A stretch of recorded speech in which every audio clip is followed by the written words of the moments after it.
Welcome everyone who is tuned in for Capricorn. So if your person of interest is Capricorn or has it strong in their chart, then this is your reading for August 2022, your love outcome. So if you're a Capricorn yourself, welcome. Just remember to take it how it resonates. It's a general reading, and forget what doesn't resonate. And also energies can be vice versa or interchangeable, so keep that in mind as well. So with that being said, the situation that we find for you guys is the Eight of Wands.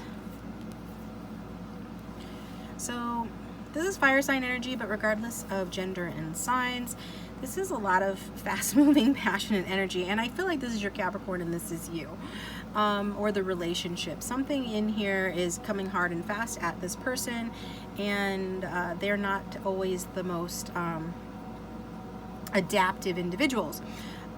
Just to put it out there, because my regulars know that I just tell the truth and I'm direct.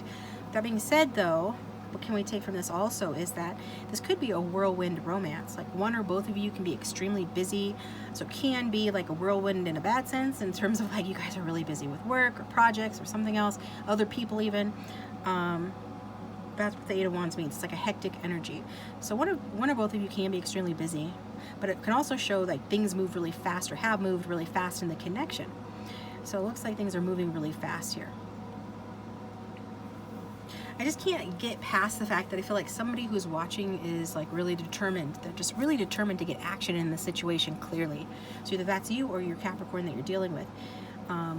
It's uncharacteristic for a Capricorn to be this passionately forward, but I do see determination here, and it looks like you know, it's around this connection.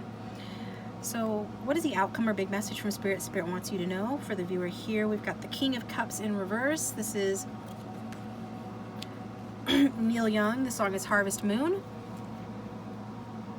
So this is the Heartstrings Tarot, so every card is associated with the song, and if you feel drawn to, you can check out the playlist, Heartstrings Tarot playlist link down below to listen to the song, or just simply, you know, look it up on YouTube, and it might have additional messages for you.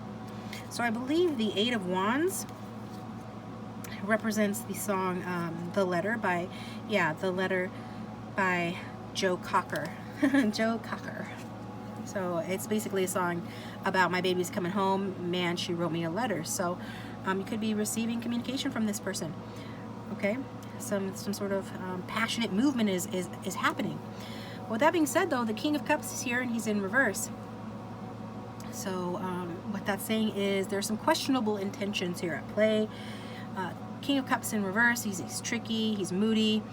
He's somebody that loses, you know, his grip on his once calm emotions. So think, you know, Colin Farrell versus Ryan Gosling, right?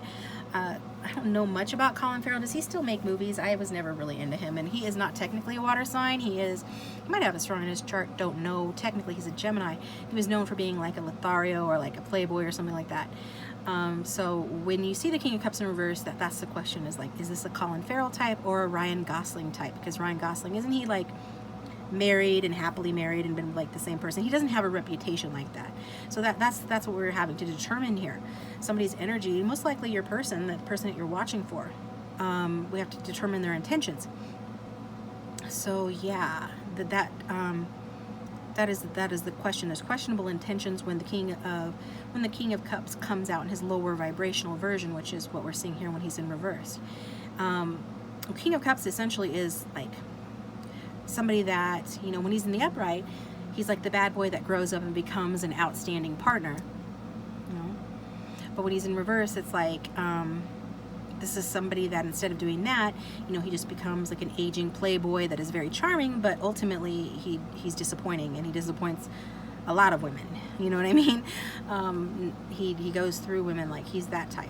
Not saying this is your person unless it resonates, you know, of course take what resonates and forget what doesn't. I'm saying that this is what the King of Cups in reverse means, so we're trying to interpret like how does this apply to this connection. I think some of you, like if this is your reading, you already know what I'm talking about, but if it's confusing, you know, check out a different reading, check out their Sun, Moon, Rising, and Venus to find out more. But it says, bottom line takeaway with this is like somebody is losing their grip on their calm emotions. It can be just as simple as, you know, this connection moves really fast. It overwhelms your little Capricorn goat, and they like things to be a little bit more slow and steady, or a little bit harder work, right? Because that's Capricorn energy. So yeah, it comes too fast and it unsettles their emotions, basically. We can take it that way too. The advice that we've got is the Four of Swords. And that's Willie Nelson. And Four of Swords in this deck, the song that is associated with that is Angel Flying Too Close to the Ground. Okay? Alright. So maybe this connection is high flying, you know, it feels really good, things are going to get exciting, there's lots of passion, there's communication, things like that. But, you know, when an angel is flying too close to the ground, then it's like not in its element, and it's opening itself up to potential pitfalls or obstacles or dangers, right? So what is your advice? Your advice is to rest on this, to recover from any hardships in the connection, think it over, take your time. When I first pulled this card, I was thinking, or I was hearing "Hello Darkness, My Old Friend." I believe that's a song by Paul Simon. I think it's called "The Sound of Silence." But yeah, somebody could be a Scorpio with the King of Cups here, dealing with a Capricorn. Again, that could be strong in one or the other's chart as well. But regardless of sign, I was hearing "Hello Darkness, my old friend. I've come to talk with you again." So that's kind of like the advice that, not that you should succumb to darkness, but that you should face your feelings seriously. The way past it is through it. You know, sit with your feelings. You can do, what does that mean? It means, like, if you feel sad, say, I see, you know, say to yourself, I see you sadness. If you feel disappointed, I see you disappointment. You know, you have to acknowledge your feelings in order to release them. Pushing them away isn't going to work. It's just going to make them stronger. So just let your feelings be, and then let them go. Okay. And if this is related to your person, like your Capricorn, they're overwhelmed by this turn of events, things getting quicker and more passionate between the two of you this month, and it unsettles their emotions or something like that, and they need to retreat, don't take it personally. This is what they need to do to recover. Capricorns generally don't like to have, you know, too much disruption to their, you know, to their zen, right? To the grounded energy that they typically like to cultivate as an earth sign. That's what I've got for you guys. Thanks for tuning in. I hope that was helpful. Please hit that like button and subscribe. And like I said, you can check out Sun, Moon, and Rising signs too if you feel drawn to. I appreciate you guys. If you'd like a private reading, my contact information is in the description, and I'll talk to you guys next time.